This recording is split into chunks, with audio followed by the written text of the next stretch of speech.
जय भगवान। बहुत समय पश्चात पुनः आपके सम्मुख अपने विचार रखने का अवसर प्राप्त हो रहा है। इतना समय क्यों गया, उसके पीछे बहुत से कारण रहे। सबसे बड़ा कारण तो ये कि मेरे अनुज गोपाल कृष्ण शर्मा वो हमारा साथ छोड़ के चले गए। तदुपरांत उन्हीं कार्यों के अंतर्गत कोरोना, बीमारी, परेशानी जीवन को झंझावत करती रही। पुनः आज विचार आया कि अपनी भावनाओं को आप तक पहुंचाना ये मेरा धर्म भी है, मेरा कर्म भी है। परमात्मा, ईश्वर वो संज्ञा है, इसे कई नामों से जाना जाता है। हमारे यहाँ पर उसे सर्वशक्तिमान मान के हमने ईश्वर, भगवान, परमात्मा, राम, कृष्ण, हनुमान, गणेश, शिव, शक्ति अनेकों नामों से अपने भावों से उन्हें प्रसन्न करने का हमने प्रयत्न किया। प्रसन्न वो होते हैं या नहीं होते ये नहीं मालूम, लेकिन उनका स्मरण करके हमारा मन, हमारा चित्त, हमारी बुद्धि, हमारी वाणी, जब हम अपने आराध्य का स्मरण करते हैं, जब हम अपने इष्ट का ध्यान करते हैं, जब हम अपने इष्ट का नाम जप करते हैं, जब हम अपने इष्ट को प्रसन्न करने के लिए प्रयत्नशील रहते हैं, तो हमारे अंतर के अंदर जो सर्वशक्तिमान विराजमान है, जिसकी कृपा से, जिसकी इच्छा से ये संसार संचालित हो रहा है, अच्छा बुरा, खरा खोटा, ये सभी कुछ जिसके द्वारा निश्चित किया है, वही परमात्मा हमारे आत्मा का, हमारे मन का, हमारी वाणी का, हमारे चित्त का, हमारी बुद्धि का, हमारे प्रयास का संबल बनता है। उसे हम अपने साथ रख कर के जीवन के हर क्षेत्र में सफलता प्राप्त करते हैं, क्योंकि जब वो साथ होता है तो असफलता का कोई स्थान होता नहीं। सफलता तभी मिलती है जब हमारी पीठ पर कोई अच्छा और वरद हस्त हो, तब जीव सफल होने में पीछे नहीं रहता। जिसके सिर पे, जिसकी पीठ पर, जिस बेटे के सिर पे बाप का हाथ हो, वो बेटा निश्चिंत होता है। इसी तरह वो परमात्मा, वो ईश्वर, संसार के पिता अपना कर्म, अपना धर्म शायद थोड़े में निर्वाह करते हैं, पर वो तो जगत का पिता है। वो अपने कार्यों को संपूर्ण भाव से निर्वाहित करता है, मन को प्रसन्न करता है, बुद्धि को सद्विचार देता है, वाणी को सुंदर और सुशील बनाता है, विचारों को पवित्र करता है, कानों को सुंदर बनाता है, नेत्रों को सुंदर बनाता है, दृष्टि को सुंदर बनाता है, जिससे संसार सुंदर दिखाई देता है। और संसार के साथ में मेरी माँ, मेरा भगवान, मेरा इष्ट, मेरा आराध्य भी अत्यंत सुंदर प्रतीत होता है। आना और जाना ये संसार का नियम है। हमें पीड़ा इसलिए है कि इतना समय 30 साल, 40 साल, 50 साल, 60 साल हम जिसके साथ रहते हैं तो मोह होना स्वाभाविक है। और फिर रुधिर संबंध परमात्मा ने कुछ ऐसे बनाए हैं जो हमारे एक साथ में जुड़े हुए होते हैं और हमें एक दूसरे के प्रति आकर्षित करते हैं। इसलिए मन में क्षोभ, प्रसन्नता, दुख, पीड़ा, आनंद आपस में बांट करके हम अपने मन को प्रसन्न करते हैं या मन को पीड़ित करते हैं। जीवन के अंदर सफलता क्या है ये मैं नहीं जानता, और असफलता क्या है ये भी मुझे नहीं पता, पर जीवन के अंदर अगर अपने आप को प्रसन्न रखना है तो अपने परमात्मा से जुड़े रहना बहुत ज़रूरी है, अपने आराध्य से जुड़े रहना बहुत ज़रूरी है। जिसे हम इष्ट बना करके जिसका स्मरण करते हैं उससे जुड़े रहना बहुत ज़रूरी है। जब हम जुड़ जाते हैं उससे मन, क्रम और वचन से, खाली वाणी से जुड़ने से काम नहीं चलता। राम राम राम राम राम राम करना मन भी नहीं है, भाव भी नहीं है, आकर्षण भी नहीं है, एकाग्रता भी नहीं है, और हम माला के मोती घुमाते रहें तो उससे कोई लाभ होता नहीं, ऐसा नहीं कहा जा सकता। लाभ तो वहाँ भी है, क्योंकि कहा है कि राम राम भजते रहो, हंस के भजो चाहे खीज, भूमि परा पे ऊग सी उल्टा सुल्टा बीज।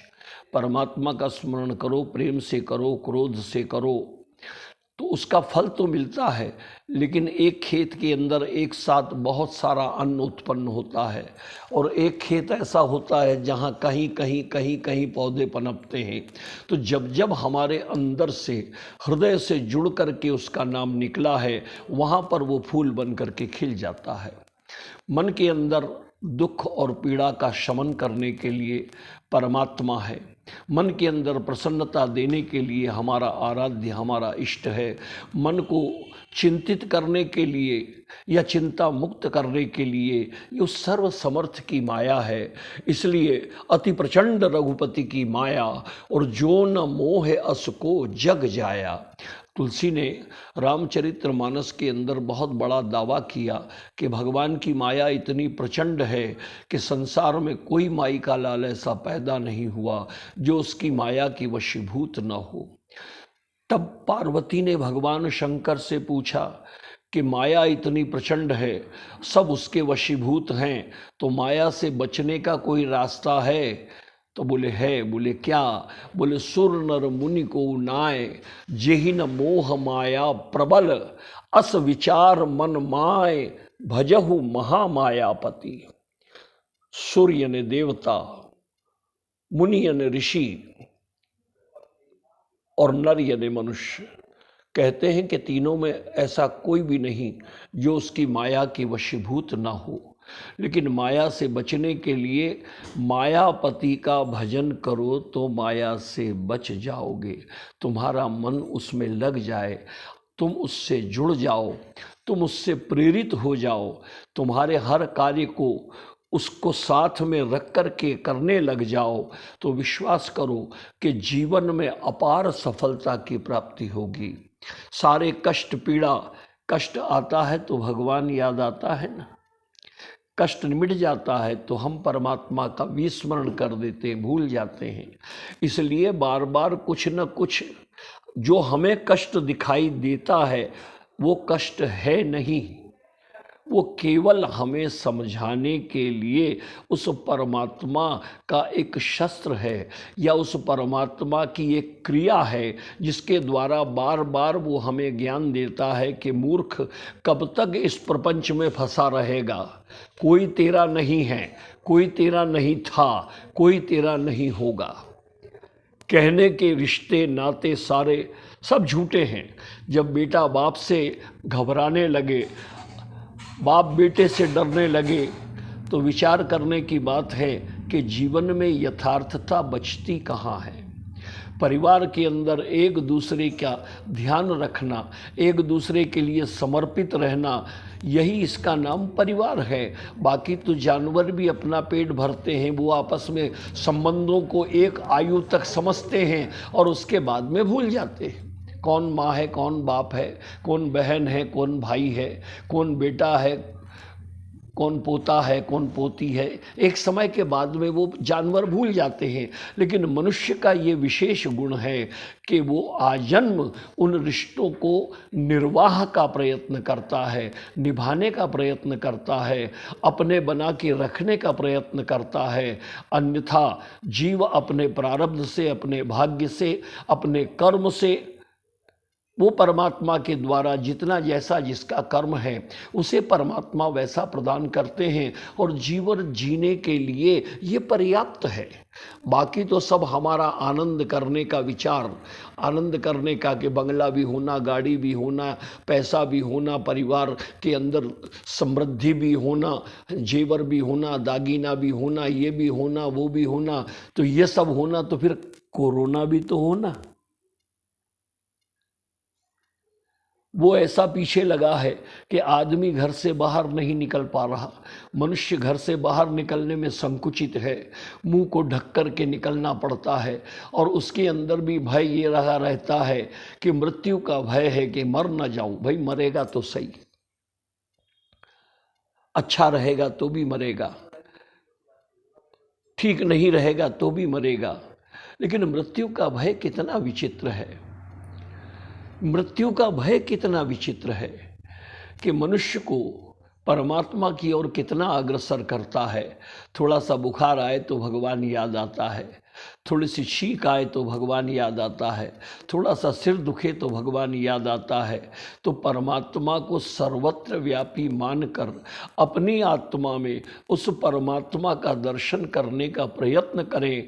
जो गए हैं उनकी मोक्ष की कामना करें और जो हैं उनके अच्छे जीवन की कामना करें। ये मनुष्य का धर्म है।